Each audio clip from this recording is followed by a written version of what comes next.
نماز کی حالت میں آنکھیں بند کرنا مکروہ ہے، کیونکہ یہودیوں کی عبادت بند آنکھوں سے ہوتی ہے۔ نماز میں جب قیام میں ہوں تو نظریں سجدے کی جگہ رکھیں، تاکہ احساس ہو کہ ایک دن ہمیں زمین میں دفن ہونا ہے۔ جب رکوع میں جائیں تو پاؤں کی انگلیوں پر نظر ہو، تاکہ یاد رہے کہ ہماری جان پاؤں سے نکلنا شروع ہوتی ہے۔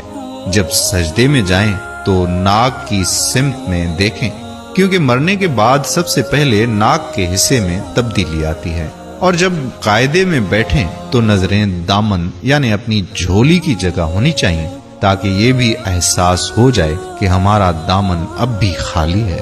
تدفین کے ایک دن بعد یعنی موت کے ٹھیک 24 گھنٹے بعد ہی آنتوں میں ایسے کیڑوں کا گروہ سرگرم عمل شروع ہو جاتا ہے جو مردے کے پاخانے کے راستے باہر کی طرف نکلنا شروع ہوتے ہیں، ساتھ ہی ناقابل برداشت بدبو پھیلانا شروع کر دیتے ہیں، جو دراصل اپنے ہم پیشہ حشرات الارض، کیڑے مکوڑے اور سب سے اہم قبر کے بچھو کو مردے کا گوشت کھانے کے لیے مدعو کرنے کا اعلان ہوتا ہے۔ تدفین کے 3 دن بعد سب سے پہلے ناک کی حالت تبدیل ہو جاتی ہے، 6 دن بعد ناخن گرنا شروع ہو جاتے ہیں، 9 دن کے بعد بال گرنا شروع ہو جاتے ہیں اور پیٹ پھولنا شروع ہو جاتا ہے،